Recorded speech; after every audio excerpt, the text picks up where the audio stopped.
सेना के लिए भी कई वादे इस घोषणा पत्र में किए हैं। कांग्रेस ने न्याय पत्र में हिस्सेदारी न्याय, किसान न्याय, नारी न्याय, श्रमिक न्याय, युवा न्याय, संवैधानिक न्याय, आर्थिक न्याय, राज्य न्याय, रक्षा न्याय और पर्यावरण न्याय शामिल किया है।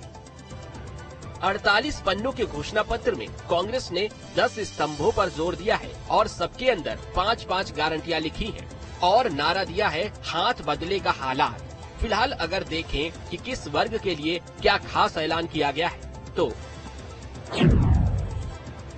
नारी न्याय में गरीब परिवारों के लिए महालक्ष्मी योजना शुरू होगी। घर की सबसे बुजुर्ग महिला के खाते में हर साल 1 लाख रुपए दिए जाएंगे। महिलाओं के लिए 1/3 आरक्षण उन राज्यों में जो 2025 के विधानसभा में चुनी जाएंगी।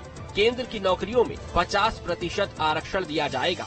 युवा न्याय में 30 लाख नई सरकारी नौकरी। सभी युवाओं के लिए 1 साल की अप्रेंटिसशिप।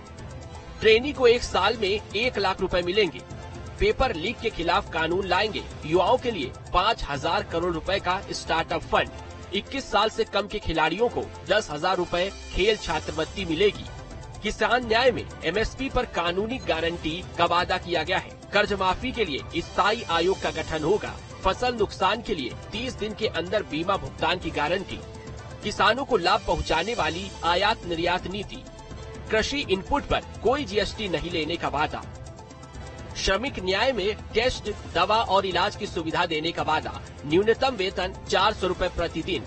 शहरी क्षेत्रों के लिए रोजगार गारंटी अधिनियम।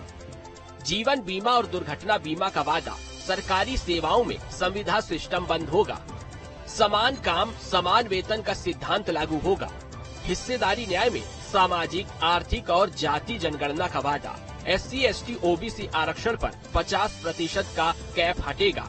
SC, ST की जनसंख्या के आधार पर विशेष बजट। वन अधिकार अधिनियम के दावों का निपटारा 1 साल में होगा। EWS का 10% आरक्षण सभी जाति समुदाय के लिए होगा।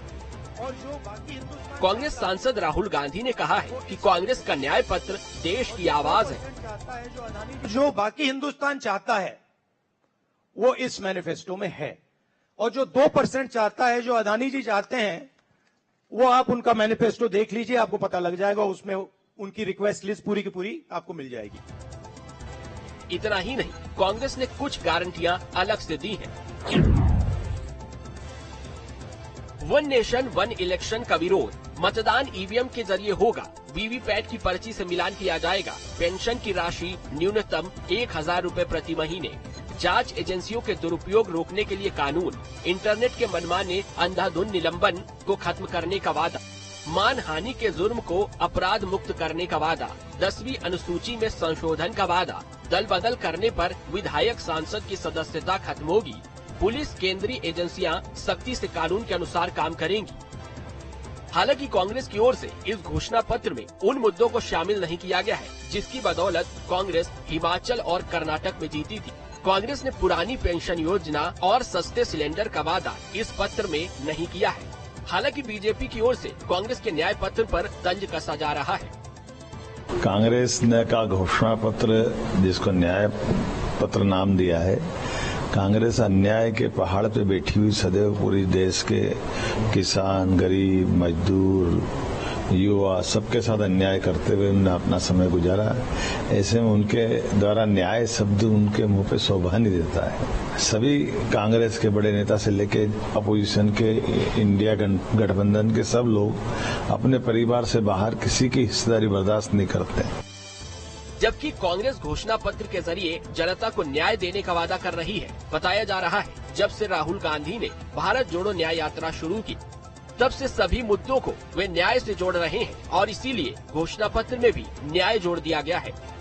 फिलहाल एक ओर मोदी की गारंटी का शोर है, तो दूसरी ओर कांग्रेस ने न्याय के साथ गारंटियों की झड़ी लगा दी है। हालांकि देखना होगा जनता इस चुनाव में किसकी गारंटी पर मुहर लगाएगी और 24 के रण में कौन